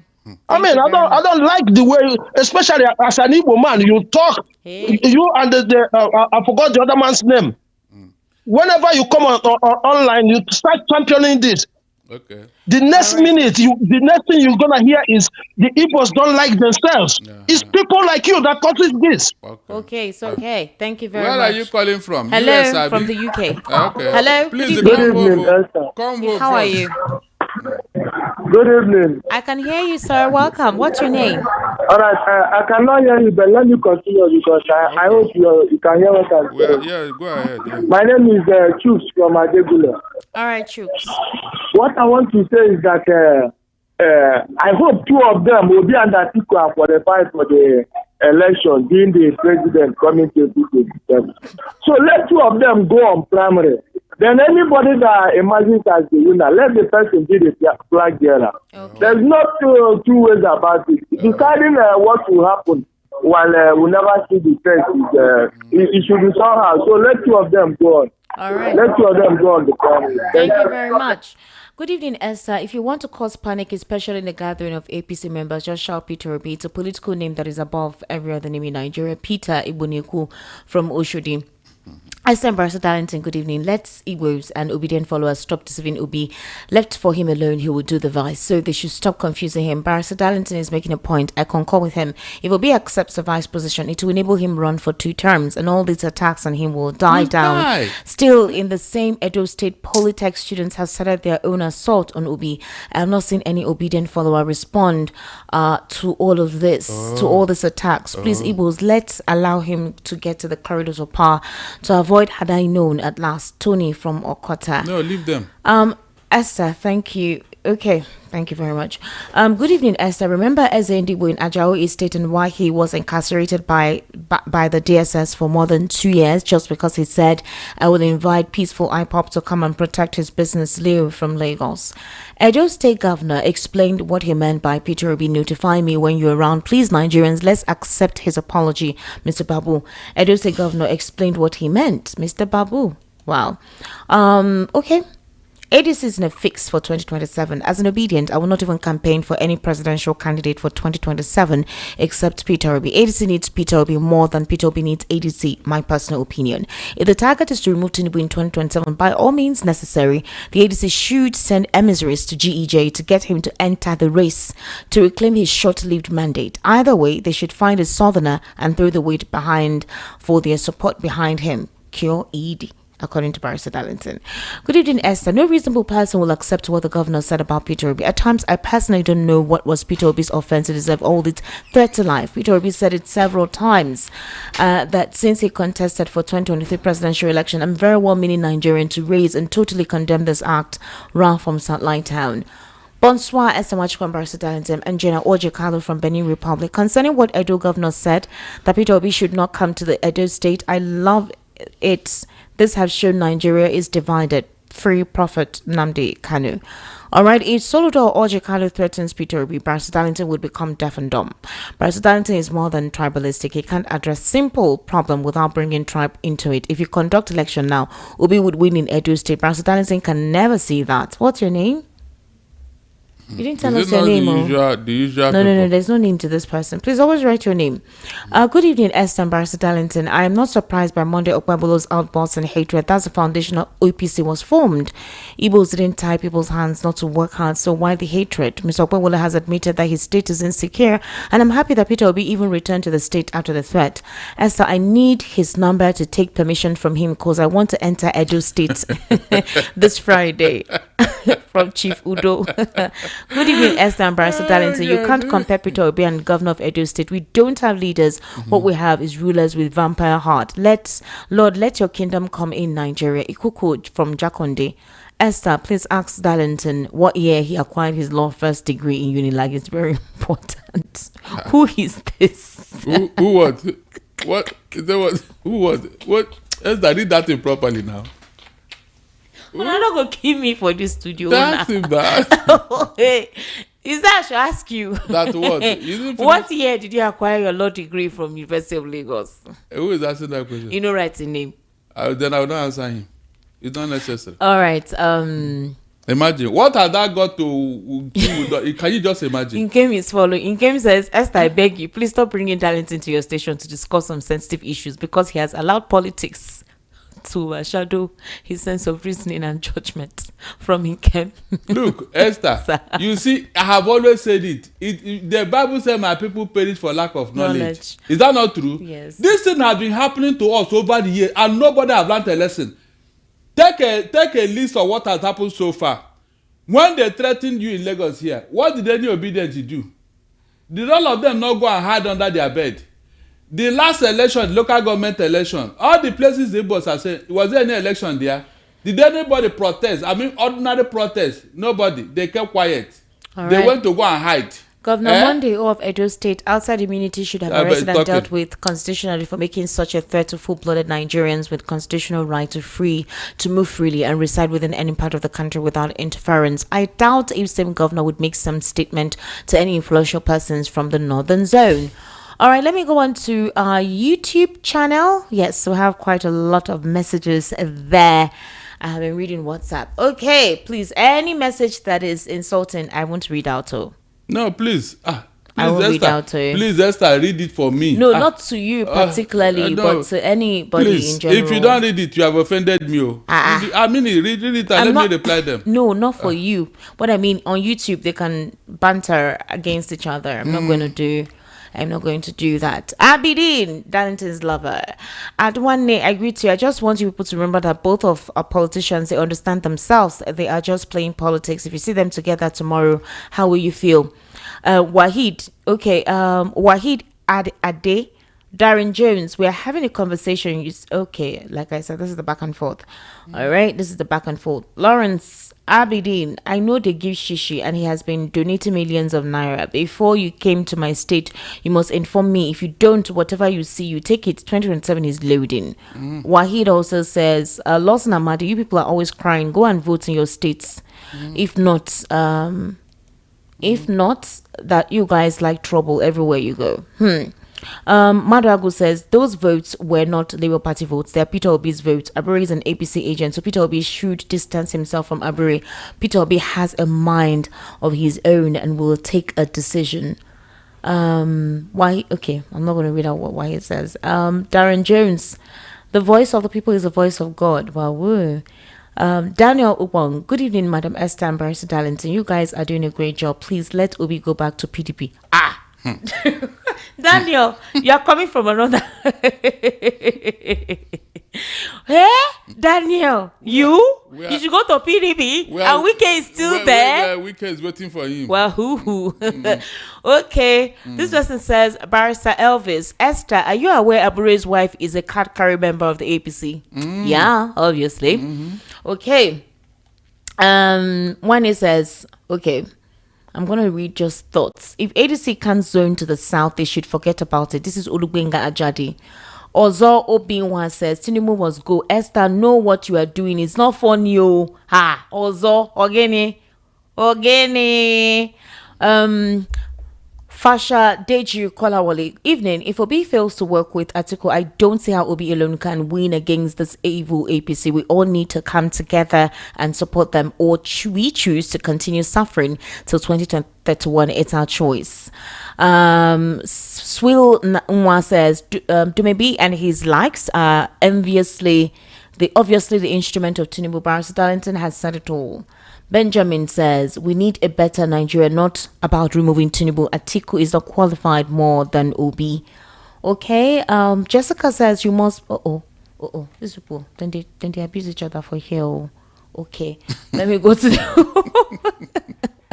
Hello, good evening. How are you? Hello? Hello, good evening. Hello, good evening. Welcome, sir. How are you? Esther, good evening. Dr. Barrister, good evening. Well done, my brother. What's your name, please? My name is Mazi Sole, calling from Ojalaba. I don't hear you people, but I'm not hearing me. Yes, we are hearing you. Okay. Barrister, Darlington, I greet you, Mazi. Well done. So, for me, I hear what you're talking, Barrister. They are aware that some people have casted you, but actually this job is not one personal job. If you Obi and the Atiku, I beg them, may they be the Nigeria hope now is the two of them. That's the Nigeria hope. Nigeria already also be like a broken car. We be on the side road. So Obi and the Atiku supposed to go inside the room. And two of them discussing about of this Nigeria to move this Nigeria forward. If Atiku accepted to be a state man, let Obi be a president. Good. But if Atiku not agree, let Obi become a vice. Let Obi agree. So that he will move this Nigeria forward. If they broke this way they do now, This is the opportunity to Ahmed Bola Tinubu to rule again. Exactly. But let them discuss this in amicable. Exactly. Let them so that they will move this Nigeria for this mess. Please, I beg, if they hear me, let them go inside the high room, be like a wife and a husband. Discuss about this issue. Please, thank you, barrister. I'm here for this work. This work cannot be one person work. All right. Thank you very much. Hello, good evening. How are you? Hello, good evening. Yes, welcome. Good evening, Barrister Darlington. Good evening. Good evening. What's your name? My name is Dr. Eko. Where from? I'm calling from Dallas, Texas. All right, go ahead, sir. Hakuna Matata. I can keenly follow your show at all times, and I must say I'm appreciative of everything you guys do. My only concern goes to the fact that I do not understand why it's so difficult for Alhaji Waziri Atiku Abubakar, or at least accord Peter Gregory and all the Northerners that he thinks he can bring from the North the opportunity of saving Nigeria for just 4 years. We keep talking about how can he win, how can he win. We all know very well that if Atiku Abubakar brings all his support from the North to Obi, he will definitely win. Okay. Hello? We're hearing you. Yeah. We're hearing you. Yes, he will definitely win. We're all talking about support right here. So when we keep talking about how does he win, how does he going to win, it's kind of hard to even get that understanding. So, but at the end of the day, we all make it look like Atiku is a savior. Atiku is a god. Well, at this point, I'm speechless, honestly. I really hope we get it right this time. Thank you very much for calling. All right. Esther, the antecedent of the average Northerner or even a Fulani man is power. All right, we're going to take a very short break for Qders. We'll be right back very shortly.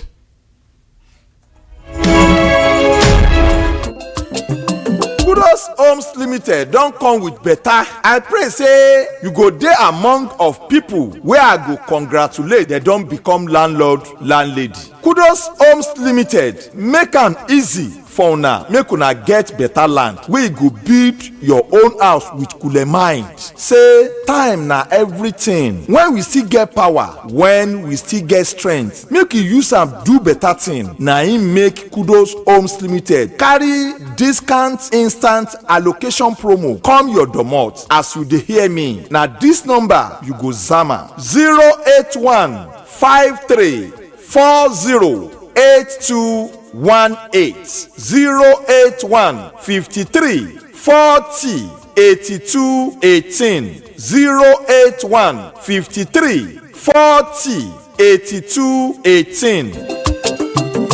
Come buy land for Kudos City wey dey Agbowa Ikorodu na 2.5 million naira we dey sell am before e don become 1.5 million naira now. Kudos Town na Ishiwo Epe the land dey before na 2.5 million naira we dey sell am now e don become 1.5 million naira. Kudos Heritage wey dey Omu Ketu Epe him too na 1.5 million naira now because na 2.5 million naira e be before. Come buy land for where no be kpotokpoto, no be accusation land. Kudos Homes Limited no dey do bayo na 200,000 naira you go pay down. Na im be say you don tie one land down, you go come dey pay the remaining money within 3 months. You go collect your land sharparly, start dey build your house wey your power fit build, wey no be face me and slap you house. Na this number you go call 081 53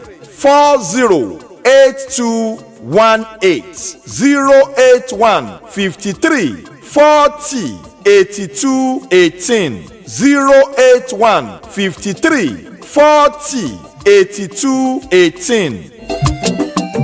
Remember say time na money o. Money wey you dey see now, you fit use am build house. No be until you see billions of naira na small small you go dey do am. Before you go know, you don become landlord, landlady. Comot for ten ant, comot for house increment, make you get mouth for your own house. Because if person don dey reach some certain age, if you no come get im own house, I pray say your own no go be like that. Some places wey some people call say na inside bush before, now nko e don turn to big city wey most of them come dey use big money come dey rent house there, come buy land for Kudos City wey dey Agbowa Ikorodu. na 2.5 million naira we dey sell am before, e don become 1.5 million naira now. Kudos Town na Ishiwo Epe the land dey. Before na 2.5 million naira we dey sell am, now e don become 1.5 million naira. Kudos Heritage wey dey Omu Ketu Epe, him too na 1.5 million naira now because na 2.5 million naira e be before. This land wey me I dey talk about, e no far to expressway, na the place wey you go like.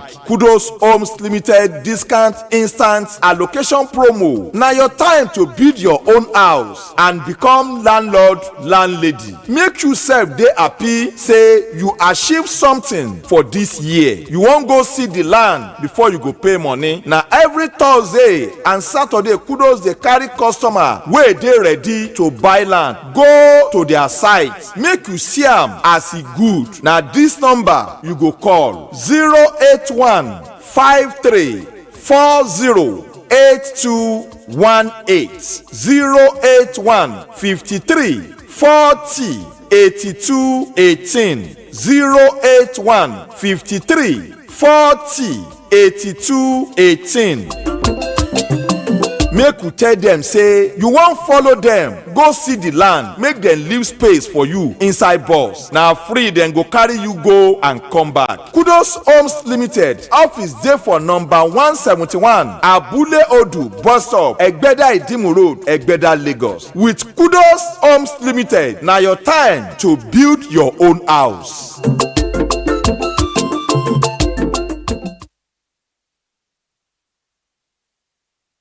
All right, ladies and gentlemen, we're back on air. Thank you for staying with us for that short break. Barrister Darlington, we have another program coming up very soon. What's your final take to the conversation? And I don't just want you to focus on the Peter review or whatever. I wanted to also talk about the moribund educational infrastructure that we're currently seeing right now, which is very, very bad. And our social vices, like cultism. That's what I'm wondering why Monday Okpebolo is not thinking that cultism is something that he needs to eradicate and fight against and call for a state of emergency in Edo State. I have always told you that we have left the leprosy that is worrying us and we are treating rashes. This issue don't bother government. What is on their mind is the election, how to win election, how to sweep all the parties into APC. Because that is what the Oga told them. All this other thing, it doesn't bother them, Esther, including insecurity. So if you are telling them about education, you told you they are interested. Look at the NEL fund they brought about. Esther, go and check the intake of students in all the universities. Go and check. It has reduced. With this NEL, it has gone down because the money they are giving them cannot even match their school fees. Not to talk of feeding allowance and other things. So some collected that money and left. Okay. I heard of a school who was saying that most of the students who collected this, they don't see them. Okay. Because is it food, feeding allowance? Is it the accommodation and other necessities that makes a student to read and get a pass mark? Those things are not there, and it's money. The inflation in the country today cannot support tertiary institutions education. Because the universities have increased their fees. Are you aware? Yeah. They have increased it. And the money they are getting from NEFO is not enough for the school fees. So what are you telling me now? You gave me something with the right hand and you collected it with the left hand. And you are telling me you gave what? Go and look at the backlog of students who have to collect this loan. They are 10 times higher than those who have already collected. So is there any impact? No improvement. All right. So all this thing you are telling me about education, who told you they're interested? If you make the economy functional, parents are ready to train their children. Is that not true? These 7.2 million industries that closed down, people were working there. Esther, true of us? True. So when all of them have left their working places, where will they get money to support the family? These are real issues that we are talking about. And Tinubu have not even discuss any of this. Rather, under their watch, companies are closing down.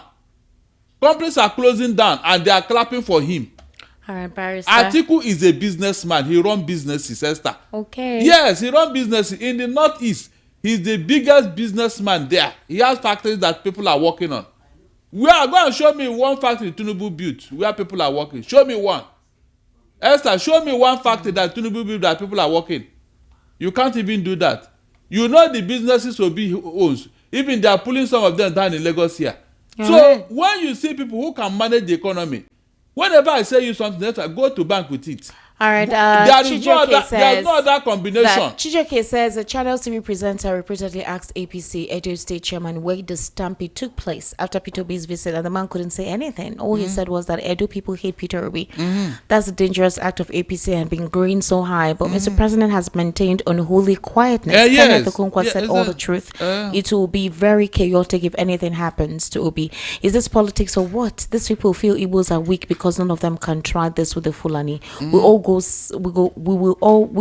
all will go same offensive way. When the Edo State governor promised insecurity to his people, this is what he meant. In all this, all ABC major stakeholders are quiet. I see danger. Why even will they, when Bayo Nanoga, Mr. Felix, political job Areno are on the lead? Chijoke from East Salon. I'm an Igbo guy from Abia State, but I would advise Barrister to make his presentations and arguments based on facts and points rather than victimizing the Igbos all the time and thereby giving room for other ethnic bigots to attack. That's why I love Mr. Great. And please, stop making sure we're popular. What's the value of talking about whatever that guy says? Ururu from Ayobo. This person says, good evening. I hope this is VOP. It's a pity that Barrister Darlington thinks he knows it all. If Peter Obi cannot win alone, let him tell us if Atiku can win alone. Esther, allow Mr. Darlington to be the guest and moderator because he's the only person that knows it all. Phillips. All right, ladies and gentlemen, let's wrap up the show. We have another show coming up. Thank you so much for your participation, and definitely we'll see you tomorrow. Bye for now.